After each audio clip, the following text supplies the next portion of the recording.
You are listening to The Reference Desk, the Wacomico Library's podcast that connects you to your public library.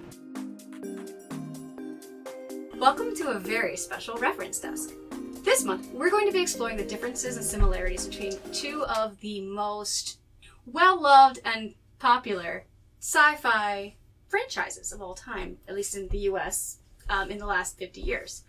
Star Trek and Star Wars. These two camps cannot be more different, but they can also have so many similarities, and we're going to explore them today. Today I am joined by, of course, Will, who's been on the show before, from Pittsville. Say hello, Will. Hello. And then I've actually called in my sister, who is far more versed in Star Wars lore than I am. Let's go ahead and say hello, Janet. Hi, I'm Janet. Her voice sounds similar, but I swear it's not me. Do not come at me with any Star Wars questions, because I know very, very little. So without further ado, let's go ahead and get into it, guys. I am the Star Trek guy. Receipts, please. Yeah, I am the fan of the better fandom. Why are they hard to compare? It's very apples and oranges. Yeah. Like science fiction, hardline science fiction explores how does humanity deal with human problems with this technology that would solve our current set of problems. That's the whole posit of science fiction from day one, from H.G. Wells on down. Even Mary Shelley, like, how do I deal with, now I have this science that makes something alive, creating life, something humans have wanted to do forever. And now we have to deal with child abandonment, basically, is the point of that story, I believe. But science fiction. How do we deal with that? Star Wars is very much more science fantasy. Yeah, absolutely. It's space wizards. It's space wizards and very nebulously defined hyperspace, faster than light travel. Star Wars galaxy is the size of the galaxy, and you can traverse it in a couple of hours. Star Trek, Voyager was going to take how many years to get from the Delta? 75 years to get from the Delta Quadrant to the Alpha Quadrant, and that is not even the entire span of the galaxy. So they take a much more hardline, realistic, I'm putting air quotes around realistic, approach to have faster than light travel, which, is it warp fields? The math is obviously not my area, but as rooted in science as it can be, then you still have stuff like transporters, which I still don't understand. I don't trust them, because you're destroying me and putting a new one Thank you. I'm with Bones on this one. I will take the shuttle. You're killing me and then putting me back somewhere else. William Riker, didn't he have a transporter clone? Yeah, Thomas. Thomas, yes. With beard or without. Growing the beard is a thing, right? Yeah. Thomas eventually got the beard, but, it was young him, so, yeah. But so science fiction is very much rooted in that reality. Star Trek definitely is more rooted in reality and dealing with the question of what does humanity as stupid monkey ape people that we are deal with the problems that arise with this additional technology that in other ways will solve problems that we no longer have. Like replicator technology. But now the replicator has an infection because someone put a virus. I think that was an episode. It got a bacterial infection. Yes. Yeah. And I know in Voyager, the entire ship was based on some sort of neurogel. It had bioneural So that was my first Star Trek. Yeah. That was the one I got into, deep dive. The first 5 seasons first 4 were great, and the 5th one was okay. Star Wars definitely very much more of a King Arthur's court wizards and absolutely. All that. Knights are prevalent. So it's much more of a fantasy genre. So comparing the two, head to head. They're just in space. That's the commonality. And people cling to that. The star part. Yeah, the star part of Star Wars and Star Trek. It's the only thing that's the same. But what I think they've both done, and they've both done in different ways, is deviate from the original plan of what this was. So Star Trek, Roddenberry, what was his original kind of... His was wagon train to the stars, as it were. Yeah, I think for him, from what I've heard him say and from what I've read, is... He had this hopeful vision of the future. This was the 1960s. We were going through the Civil Rights Movement, or the Civil Rights Movement. Lucille Ball, right?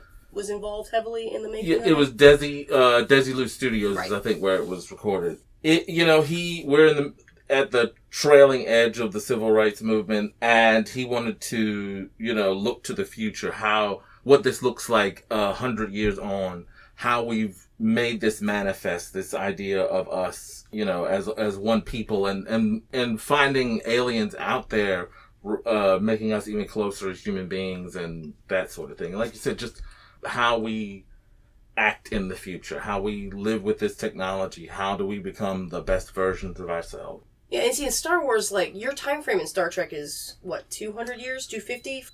2075 is when the last movie was. Now, I think that's a really important place to cut it off because everything that's going on now is different timeline. Yeah. So, like, in Star Wars, it's a much more, like, millennia-long timeline as far as the socio-political climate, as it were. And I know that there's a lot more that happened before with Vulcan and Romulus and Vulcan, particularly, like, their split. But as far as the movies and the main media are concerned in Star Wars, it takes place in a 40-year span. Like, that entire timeline is 40 True. years, from Anakin Skywalker being birthed out of nothing for immaculate conception reasons. And into what are they called? midi-chlorians. Oh my god. Okay, that's going to be in the fan base section of this discussion. We will go into that, because I have opinions. But up to Rey planting the lightsabers at the end of the last one, that's 40 years, because you have Anakin Skywalker going from, 6 years old to, let's say he was like 24, out the outside. Like, he was probably closer to 21.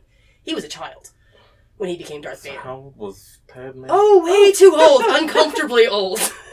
Like, she was at least 10 years, 15 years a senior. No, she was 14 when he met her at, I think he was supposed to be 8. Because he was supposed to originally have been 15 in the original script. But George Lucas made him younger so the emotional attachment to his mother could be stronger and more easily manipulated by the world. Because a 15-year-old would be like, peace, Mom, I'll write you a postcard once in a while. I'm going off on this grand adventure because I'm 15, I'm going to sow my wild oats. But a 7 or 8-year-old would be like, but that's my mom. Yeah. And this is my home, and I have to leave her behind. And then, of course, he goes another 10 years about between episode 1 and 2.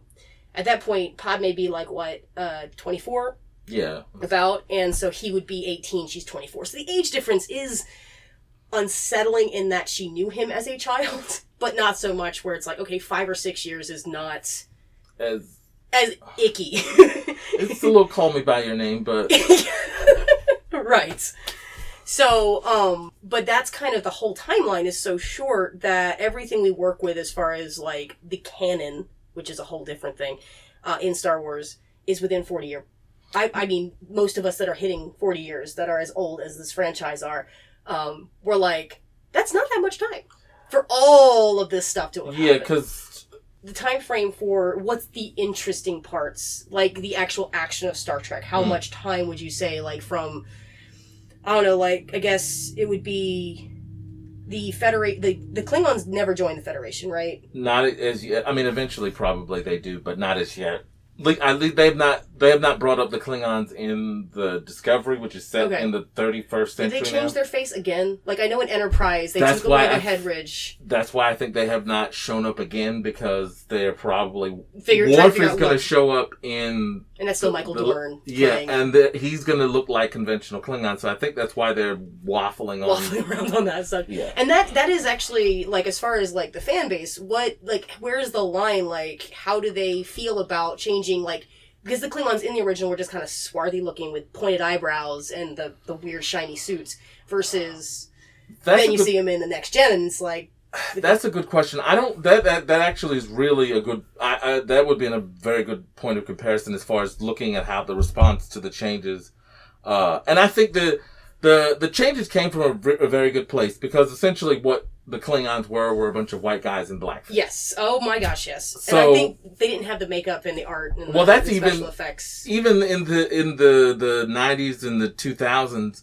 it was still white actors. Coded. Yeah. It was very black coded. So it's like the thought process, we should just hire actors of color to play these, these characters who look like people of color. There are obviously people who are going to hate it because it's new. Yeah. But I think the problem with Star Trek, as it is now, the primary problem is that Star Trek is supposed to be about hope. Yeah, and they took that away. It's now about gritty realism. And, I mean, I think Deep Space Nine, gritty realism, that's the limit. The only way Star Trek needs to do gritty realism. Thank you. It's a war that they got pulled into, and for the first time ever, a Star Trek crew is stationary. Because that was the big thing I remember before DS9 even came out, was everyone's like, but where is the ship? They are Star Trekking, not Star Staying. Like, let them trek. And it's like, but then you add on Wormhole and the whole Bajoran nonsense and the Cardassians. Demonstrable gods? I mean, I think that they did something interesting with it as far as what does Star Trek look like when they stay in one place, and that is an interesting place to put it in. Even the premise of Voyagers is interesting, but and they went back to the Borg well again. They destroyed the Borg with Voyager, but. This is more gritty realism, and gritty realism can exist in Star Trek, but what they learned with Discovery, and they're still moving in that direction, is you have to infuse hope. Yeah, because that's the original thought. Yes. That was the original plan for... Now, Star Wars was a lot simpler. It was just a Western. It was just like, hey, Westerns are kind of falling out of favor because it's the 70s, and the people that enjoyed Westerns as kids are now aging out of this, the whole, consumerism. So they're like, let's make it interesting. Well, people like that Star Trek show, let's put it in space, and then it's basically a space opera. And that's this. It was. Let's see. We have the. It's almost the. What was the hero's journey? Like beat for beat, like down to having a mentor. The mentor's gone. He has the questioning of himself, and then he has to rise above it and go the descent to the underworld and all this. Because especially in the original trilogy, he literally finds out his dad's the baddest of the bad guys. That I saw Filoni talking about, and really, you guys, I will say this of Star Wars: you guys went out on your actors and creatives, and except for the last 3 movies. Yeah, but Dave Filoni loves Star Wars and wants to do his best to make Star Wars. You can feel that, yes, in every single thing he's put out. He loves it, and he wants to make it the best version of itself. Whereas with Star Trek, their CBS is inclined to make money off of it. And the people who are writing it are Star Trek fans, but they wrote the Star Trek movies, which were just action movies using Star Trek as a skin. I feel like First Contact was really the first Star Trek movie that went that full action bent. Rambo Picard swinging in the Borg Queen's chamber at the end. It was that's my favorite Star Trek movie. It's good. It's really fun. It's a fun romp, but it doesn't feel like Star Trek. Yeah, I mean, I think maybe the Data stuff, because that links back to the science fiction. The hard science fiction is what would an android. Sorry, he's not a robot. I'm aware. There's a difference. And that's actually interesting on how the two treat artificial life forms differently. They had a whole Measure of a Man episode basically debating whether or not Data was a person, where in Star Wars, they are clearly second-class citizens. There is a huge, awkward human guilt about how they treat robots and androids in the Star Wars universe versus most other science fiction. It can't be counted as true science fiction. Because they do dabble with it, but it's an occasional issue, like the treatment of the holographic Doctor in Voyager. Oh, I love him. He's my favorite character in that show. Hands down. Robert Picardo, was just chef's kiss. Well, I'm partial to Harry Kim and Garrett Wang, but that's not for substantial reasons. Right. We'll say. I like that he played the clarinet, and I played the clarinet, and I was like, dude, you're my man. All right. And he was so underused in that, because he is such a good actor. Well, they were going to get rid of him. Yeah, and they got rid of Kes instead. I'm not unhappy about that. Honestly, did not care for her character that much, but especially after the Year of Hell, and it's but B'Elanna and Tom are supposed to get together. What are they used to do with Kes? But anyway, drama and soap opera, Voyager aside. That's what, okay, with Star Trek, one of the complaints is with Discovery. Yeah. Is it's become disaster of the season. Yeah. It was the burn that destroyed all the dilithium in the galaxy, presumably. That sounds... I haven't been watching Discovery, so that sounds absolutely like the Omega particle in Voyager. Yeah. Similar to that. It will cripple society. Yes, it did. It essentially, it is exactly that, in the sense that warp travel was impossible. Because dilithium is necessary for the antimatter reaction in the warp core, right? Yeah, exactly. And then the second one is this space anomaly is moving around the galaxy, destroying things. And that gets old fast. Yeah. And it's where you have to keep building and building, and okay, last time it was a galaxy-spanning resource war. Now it's a galaxy-spanning creature that's destroying things. What's next? God shows up in the middle of the galaxy, honestly, and he needs a ship again. Yeah. How to hurt a Star Trek fan? Mention Star Trek 5. Okay, got it. You can speak more to Star Wars. I think their fans seem upset. Aside from the dislike of Kelly Marie Chan and John Boyega, which was some representation matters, as we all know. Like, Uhura being on the bridge was such a huge milestone for women of color everywhere. Like, to be like, we can sit at the table. We have a place at the table in the future. We just have to have the hope and the drive to get there. And that's awesome. And then we do this with Star Wars. Like, we had Lando in the original trilogy, and he was still kind of a jerk. He was kind of a bad guy. So it was kind of like, and James Earl Jones did the voice of the main bad guy, and everyone knows James Earl Jones' voice. So we all know his voice, and we know he's an African-American dude. So you put those guys on the bad side, more or less. But by and large, it is very melanin deficient in the original trilogy.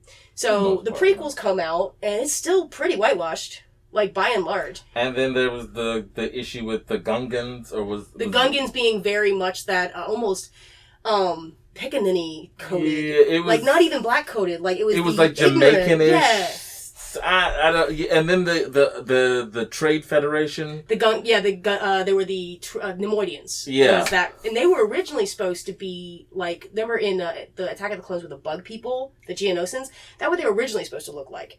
But because of CGI limitations in 1999, they decided to do it with animatronic faces, which is why we got the nightmare fuel that is the...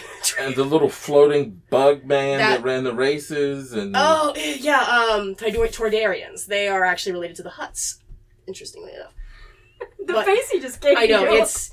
And that's the other... Like, the one thing that Star Wars does is they bring so many different, like, cultures and species together, but... They're all awfully humanoid. And I'm not going to say it's because of limitations with costuming and special effects, but it's kind of because of It's the same reason all the Star Trek villains are. Slap some ridges on his forehead. Like Bajoran's, earrings and nose ridges. Cardassians, ear tips. Nose ridges. Well, that's the spoonheads. They were the spoonies, right? They were the spoonies. The Cardassians would probably not like it. They don't like a lot of things, to be fair. Well, they're brand new now. They've just Dominion War. Yeah. How did that play out for the Cardassians? Like, in the books, they went full in, right? Like, they were all in on the Dominion side. Yeah, in the books, they're rebuilding. It's Germany. Okay. Oh, jeez. So they're like, we have to talk about it, but we never mention Bajor. Well, they already did. They're going in reverse, kind of. It's like they did the Holocaust first, and then then they had to rebuild. Well, I guess they did. No, that's kind of because Versailles, then rebuild, and then Holocaust, and then rebuild again. There's a bunch of rebuilding in Germany, and we're just gonna leave that right there in Central Europe. Yeah, and not in space where we're at. So, that's the main thing I know about. I don't know why your fans are upset beyond those things. So midi-chlorians you brought up earlier. Midi-chlorians were only brought up in episode 1 in 1999 when before that, it was a nebulous force, and it was more or less just an energy field in the original trilogy. That was how it was explained by everyone who taught Luke Skywalker how to use the Force, be it Obi-Wan Kenobi or Yoda, or even the Emperor and Vader, how they spoke about the Force. It was an energy field that you had the ability to, and almost anybody could probably have the ability to manipulate if they had the will and the strength and the natural innate talent, let's be real. But then in the prequels, they had to kind of have a way for them to tell that Anakin Skywalker was this quote-unquote chosen one. And I hate that narrative. Like, first of all, the chosen one narrative is so... boring. It's like, okay, but where's your agency? Where is your, ability to... make a difference in the universe because you want to, not because the universe expects you to or demands you to. Was that what they were trying to go for with Rey? Yes. Well, she wasn't even a chosen one, because in the extended stuff in the Clone Wars and stuff, it was kind of hinted at that the chosen one mentality that Anakin Skywalker was supposed to have, like that chosen one prophecy, existed both in the Sith side and the Jedi side, because it was an ancient prophecy made by an entity called the Father, who was a kind of outside in time and space embodiment of the balance of the Force. As you have, yeah. So he's supposed to restore balance to the Force in the prophecy, right? The Father was getting old, and he knew his time was short. What he does is then create another being that is the chosen one that will eventually find him on Mortis and take his place and keep peace between Ashlyn and Bogan, which are his daughter and son, who represent the light side and the dark side of the Force respectively, and keep the balance between them, like a father keeping his children from apparently murdering each other all the time. That seems to be their shtick, but whatever. That's me and my sister. That sounds like parenthood right there. So in the Clone Wars, that's very heavily hinted that is the chosen one prophecy. And that's what it comes from. It has nothing to do with the Jedi or the Sith. Like, the Father is so beyond the arbitrary lines of Jedi and Sith, because that is relatively recent. As far as the Jedi's height was, like, maybe 700 years before what we know, and the Sith is even younger. Oh. Well, the rule of two came with Darth Bane in, I think it was, I don't even know the exact time frame, but that would have been, at least 100, 200 years? Cause he's probably a little more. Yeah. Yeah, because this is back when the Sith, or the Brotherhood, I keep trying to call it the Brotherhood of Evil Mutants, but it's not, because that's a comic book thing. No. But it was a Sith Brotherhood, where they worked together, which is antithetical to the Sith ideology of might makes right. So what Darth Bane figured out was you can't have both cooperation and this mentality. So we got to get rid of the Sith, and there can only be two. And I'm the master, you're the apprentice. And when if I get old enough, or you get strong enough to take me out, now you're the master, you find your own apprentice. And it goes on from there to Sidious. Or you just I get a new apprentice, because he went and that happened all the time. He went through four? Four he or was five. Maul, then it was Dooku, and then it was... Grievous wasn't his apprentice. He was not force sensitive. He was it was just a general. He was just really good with swords. All of the swords. Well, this is... Yeah. I was this many years old. So he had... Of course, he was grooming Anakin the entire time. So the thing is, he played very fast and loose with this rule, but Sidious also believed himself to be outside of the rules because he believed he was something called the Sithari, which in the Sith prophecy was the chosen one. He believed his predecessor, his master, actually created life to make Anakin. So that's how he was all... Oh, right, I've heard that. Yeah. So that kind of counteracts the whole father mentality of he creates him within the Force, because Sidious straight up lies to Anakin and says, I can control death and life. When he can't. Isn't that what his master was going for? Yeah, he was going for immortality. And that's always been the Sith thing, is because they're like, if I don't have to die, I don't want to, because then I can keep this power forever. Forever's a long time, buddy. Because there's a bunch of ancient Sith Lords that are living on in spirit form in different ways, via holocrons, via just straight up, artifacts. And they crazy. Because they've been living for a long time. And a long time makes you crazy. Yeah. But, I'm almost 40 and I'm the nut, so... Yeah, right? Same. Well, you guys are closer to 40 than me. Thanks, man. That makes me feel hale and hearty. But the one thing that Star Wars really focuses on versus, Star Trek, is the philosophy and the why. Why do people, especially when they have this kind of power? Because all the bad things in the galaxy, for as long as the galaxy has been around, has been caused by Force users. So honestly, if we had a midichlorian test, we should just test them at birth and quietly dispose them if they come positive. Because they just mess up stuff. Well, that's what the Sith were doing, basically. Yeah, sounds a lot like eugenics, but okay. Okay. Well, speaking of eugenics, Star Trek's got their own eugenics. Yes. It was probably not too far from. Actually, it would have happened before now. It would have happened in '96. It would be starting right now. You know, it would be ending right now. It would be ending this year. Is the end of the eugenics war, according to Star Trek. So it's actually Star Trek. The first contact day is my mother's birthday. Oh my goodness! 100 years from now. Her. Yeah, that is awesome. But yeah, I mean, they had these Ubermensch men, and they controlled was the name? Ricardo Montalban. Yeah, that was the whole con thing. And okay, so what do you think of the new Star Trek, the Kelvin series? Especially Into Darkness, particularly. They're not Star Trek. Mm-hmm. It's not me being a gatekeeper. It's not Star Trek because there's no message. Okay. So you were saying you have to at least cling to some modicum of the message being hope versus it's shiny, it's pretty, it looks really great on the screen, and we're playing Beastie Boys. Yeah, it's not Star Trek because there's no message. It's just action. And if in the 1960s they could manage to marry action and message, the fact that you can't do it in the early 2000s, you dropped the ball. Yeah, you've messed up somewhere. So as far as the fan base is concerned, of course, like you said, we have a lot of Star Wars side, losing their collective minds over people of color being represented in Star Wars. And I'm like, it's a galaxy far, far away. But was that it? Was that the only major... There's other things, okay, so my main thing has nothing to do with race or anything, but it's you did my man Luke dirty. Okay, the end of the original trilogy, who is Luke Skywalker? He is a BA Jedi who is taking out people left and right, the bad guys, and he is pulling together this coalition of the rebellion to make a new government and lead a wave of freedom through the galaxy as a Jedi, the last of the Jedi. And then the first time we see him in The Last Jedi, ironically, he just pitches a lightsaber over his shoulder and goes and sucks green milk out of an alien boob. Wish I was making this up, but that is what happened. No, he sucks from the teat, and then he also fills up the... Oh, yeah, no, trust me, I am traumatized, because this is my man Luke Skywalker. Because I grew up, I broke my teeth on Star Wars Extended Universe stuff with Timothy Zahn's Heir to the Empire series, which did a lot. Well, first of all, it explains why background screen on my phone has been Thrawn for like 2 years, because he's amazing. Have you watched the animated series? Oh my gosh, the Rebels one? Yeah, and he's going to be in a live-action Ahsoka show. I haven't watched... I didn't watch the end of Rebels because I knew that was going to go dark. It did go dark, but what I liked about the animated shows, especially since it feels like they're for kids, the animated shows are not afraid to touch on darker topics. And that they're good. And they're good quality. The animated shows, honestly, like the best part of Star Wars has never been the movies. The movies have always been the weakest part of the Star Wars franchise. What shines in Star Wars is the world that is given to the writers and the creators that then turn around and make their own stories in this world. Because George Lucas is an absolute garbage storyteller. I will tell you that for free. Yeah. However, he is a great world builder. Like, a la Tolkien level world building.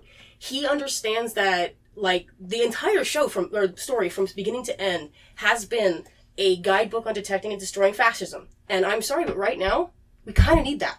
Yeah. And having shows that tell children it's okay to speak truth to power. It's okay to own your trauma, own your past, and use it to propel yourself forward to something you believe is right. Yeah. And if we can get kids to understand that now through a silly star show. Same way Star Trek has that to offer in the sense of Vulcans have this the saying infinite diversity and infinite combination. Yep. And that in a place like America, that would be essential. Oh, yeah. But the IDIC idea, infinite diversity, infinite diversity and infinite combination. Yes. IDIC is a better mentality for today because we need to embrace the people that are coming into our world and our culture and bringing these different ideas because it makes us view our own more critically. But I think that's why the current creators of Star Trek and Star Wars are failing the heart of both franchises because they're not about any sort of messaging from either side.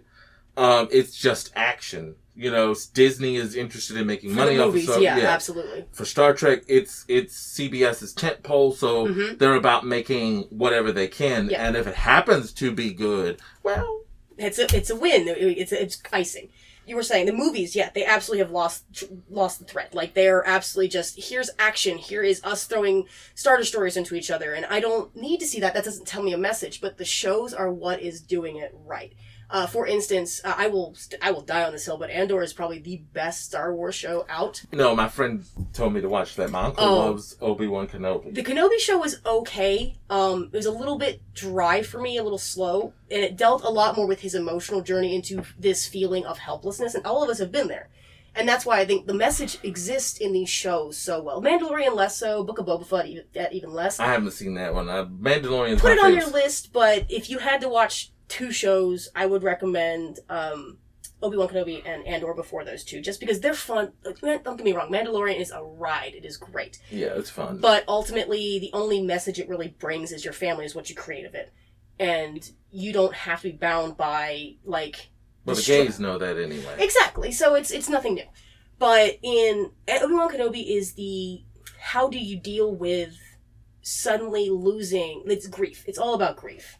And how do you deal with making this new life around your grief? And then how do you balance not doing more, even though you know you could, with what is right and what is needed? So, and then Andor, of course, is, again, going right back to that detecting and defeating fascism. Like, he's put in prison. And spoilers, but... yeah. So he's put in prison and has to get his way out. Of course he does. And there's a character... that I don't want to spoil it because it is such a good character, but he is one of those ones where he's like, I'm just keeping my head down, I'm just getting through my prison sentence, I'm going to get out this. But once he realizes that that's not reality, he's not getting out, he turns immediately, is like, let's burn it all down. We're taking it all down. That's the most dangerous man. And there's only one way out.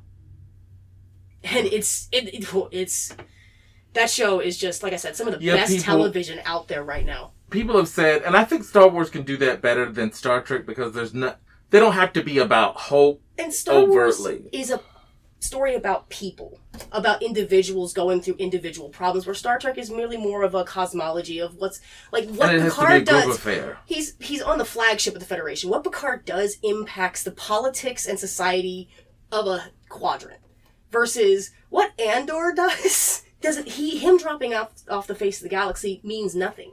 Like, it doesn't impact him. If Picard disappeared for a year while he was actively acting as the commander of the Enterprise, it would cause stuff to happen. That's true. I mean, and that's what they've said about one of the problems with Star Trek Picard is it even with all the other shows, it deviates from it has to be about a ship going somewhere or a crew doing the something. Trek part. Yeah. Whereas, the DS9 problem was like, now it's about the characters. But in this case, it's not even about Picard doesn't do it. It damages a lot of characters. Star Trek Picard is the worst Star Trek they have ever done. Okay, This isn't me.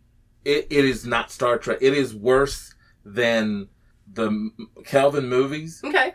Changes the character of Picard, and like somebody did this video of it's just like that you can watch clips of the things that the man had said during the TNG era, and then counteracted immediately with stuff he said in Picard. Yeah, it's the behavior and the ideals. And that's like what they did with Luke Skywalker in the new movies, because he was just a pale comparison, and the fact that he died at the end, it's like, okay, now he went out like a chump. Like, because you've seen it, obviously, but, like, he somehow projects himself across the galaxy, which, alright, sure. And then just dies of... Exhaustion? Like, you are the most powerful Force user that has existed in the galaxy. That Sidious, Emperor Palpatine, wanted you so bad, he was about to throw your dad down under the bus. What was the master, Adam Driver's master? Snoke. Oh, that was Snoke! A wasted... Oh, what a... Okay, so those three movies, those sequel movies, the first movie, second movie, and third movie could be the first, second, and third installment in 3 entirely different trilogies. Because they do not link together. There is no story. So say what you will about George... Say what I will, because I will always badmouth George Lucas' storytelling ability. The prequel trilogy had a plot. It was simple. It was get him in the suit. But it was a plot. There was no plot to those sequels, and I think that more than anything makes... Disney was going to have the bad robot guy do the first one, and then... Mm-hmm. But also, what's Rian Johnson? Rian Johnson killed that because he killed the movies are going to be on hiatus because that movie... essentially, in my opinion... Is that Last Skywalker? Or The Rise of Skywalker, the last one? No, the middle one. Oh, the Last Jedi. He killed the franchise because he pandered to the people that the worst segments of the community. It felt like both the Last Jedi and Rise of Skywalker were, because the rise of the internet and internet speculation, I can't even tell you, like, a trailer will drop. And I can't even go on YouTube because it is literally like 85 synopsises and breakdowns, a 17-minute synopsis and breakdown of a 3-minute trailer. And that's the world we live in, where people will pick through the details. And that's what we do. That's what we want to do. That's what fans do. We want to know the details. Even the ones you don't intend to give us. But see, that's the problem, is that good or bad, in the good side, fans, I've read better fan fiction of Harry Potter. Absolutely. Than the books. Yeah. Absolutely. The way she ends it and all the rest of that, I've read excellent fan fiction. But fans also... But my whole thing was like, people had these expectations. They were like, okay, Rey is the daughter of Obi-Wan Kenobi and Satine, the daughter of Luke Skywalker. She's this, she's this, she's this. All these predictions. Who is Finn? He's got a lightsaber. Is he the next Jedi? And then they ripped that away from him. Because I think he could have been an amazing Jedi story. From Stormtrooper to Jedi. Yeah. Like becoming a pawn of this evil organization to the thing that can take them down once and for all.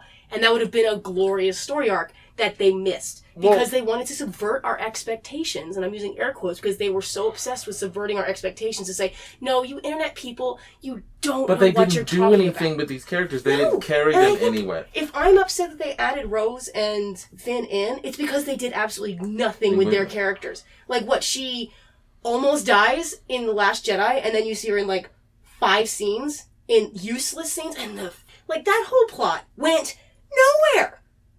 Like, none of it made sense. Well, to me, in my opinion, Kylo Ren did not deserve a redemption. No. He did not. It is very gross and dangerous to try to make a hero out of somebody who has murdered their parent. Well, it's like Anakin Skywalker killed younglings, absolutely. But Luke Skywalker still saw good in him, right? He thought he could be redeemed. He gave his life to be redeemed, but he was redeemed in the end. However, he gets the inkling that his nephew, Kylo Ren, may possibly one day be tempted by the dark side, and he tries to destroy it. Burns his entire academy down to take out Kylo Ren. This is not the same Luke Skywalker. Because the Luke Skywalker that we knew in the original trilogy would have tried to redeem Kylo Ren then instead of making him an irredeemable monster 20 years down the line. Yeah, I think, and also the villain that, my uncle tried to kill me, so now I'm going to take over the universe. You know what? I was watching something about Star Wars, and the guy said that part of the reason why people unconsciously have a friction with the old and new is because Disney is focusing on the stuff that they've created over the old. So when Disney took over, they pretty much decanonized everything that wasn't the movies and the prequels. As someone who read mountains of extended universe novels from pre-canon Star Wars, it can cause a lot of friction, but the fan base was rabidly angry about it, obviously. But after I thought about it for like a few days, being upset, I thought, okay, look, this is a chance to make new stories. Like, we're kind of running out, because again, this is a 40-year time span. You can only do so many stories within 40 years. Now, there is still Knights of the Old Republic, which is technically not canon, but has not been decanonized.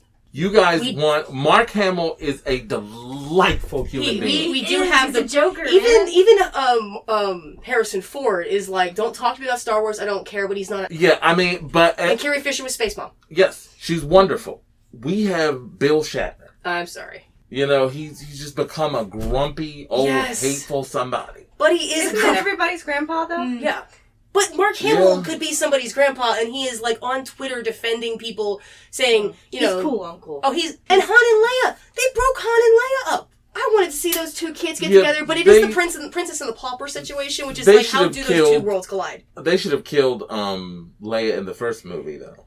Yeah, but I don't think they predicted she was going to pass Well, not away even if whether she lived... Okay. She should have been the one to... They should have that not would have been killed... a more emotional interaction because, like, you go back to Anakin Skywalker and his mother on Tatooine leaving, it would have been a more emotional thing. Like, this is the person who gave you life, who brought you into the world, and you're going to kill her to finalize your turn to the dark side, which, at that point, redemption's off the table. Nobody kills Space Mom and gets back with it. Because it also... Why was there no You just fixed Star Wars with one move. You know that, right? I'm willing to take credit for a little bit of anything. We'll write you a royalty check next week. Okay. Why was there no railing? Oh, OSHA doesn't exist in space. And Bras don't exist in space either. either. Wasn't there the OSHA lady who went through that one there is. Comic-Con? No, that was the HR lady. That's the HR lady. There's an HR lady on TikTok. I mean, admittedly, they have... The Death Star twice had a tube that could... It's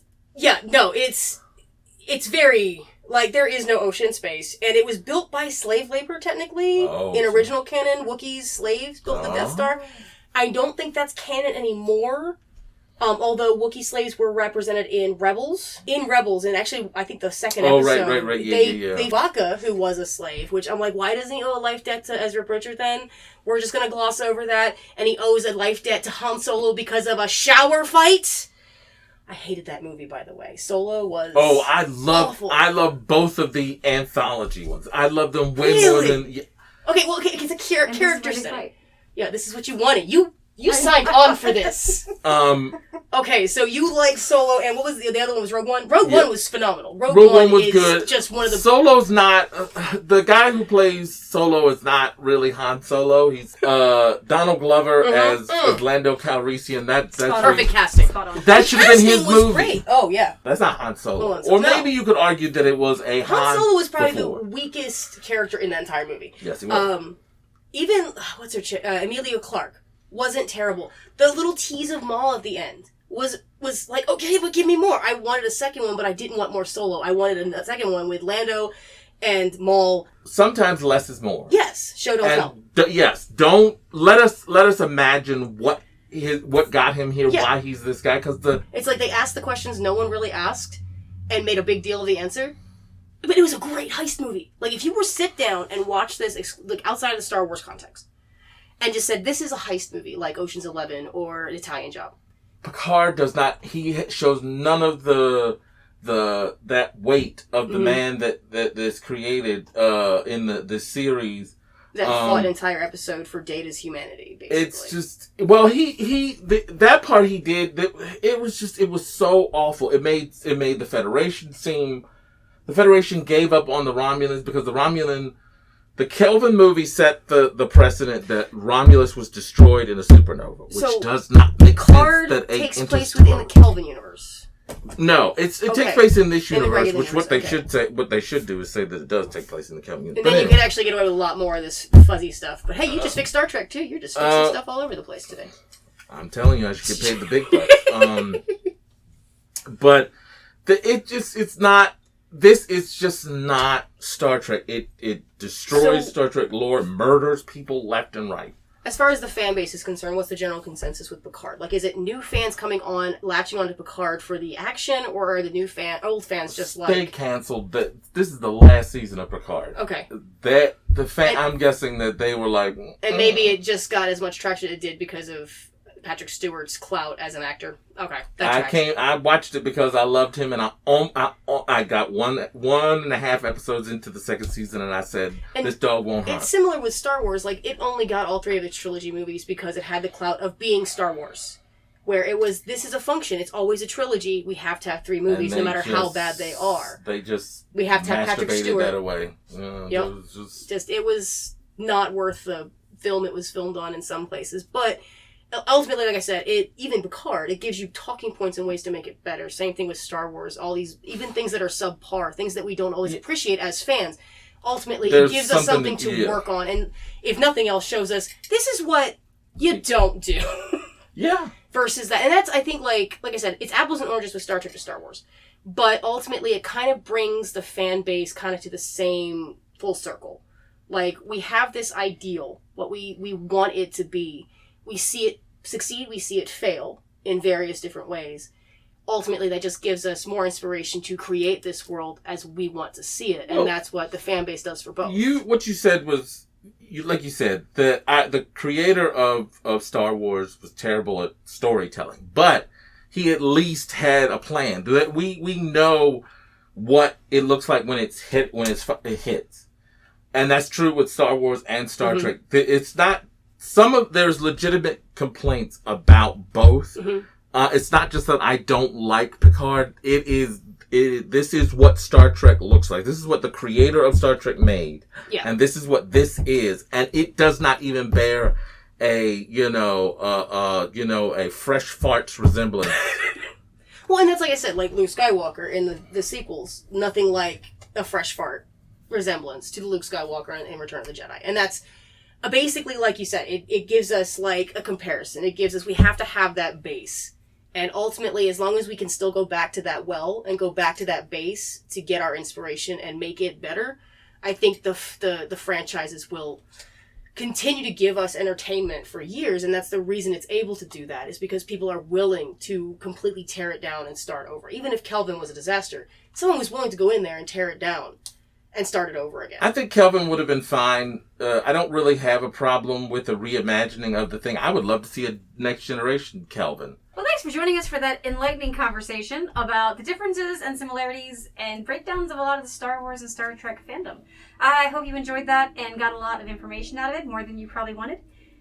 Thanks, guys, for joining us today. That's what we're here for, more than you ever wanted. Oh, yeah. And we'll talk to you guys next month. Future episodes may feature a variety of topics, ranging from storytelling, arts and crafts, reader's advisory, reference questions, discussion, and more. We also encourage feedback through our Facebook page or in the comments section on the podcast. Visit us online at www.waicomico.libraries.org. Search for Waicomico Libraries on your favorite podcasting site. You can call us at 410-546-5397, or you can email us at center@waicomico.org. That is CENTRE @waicomico.org.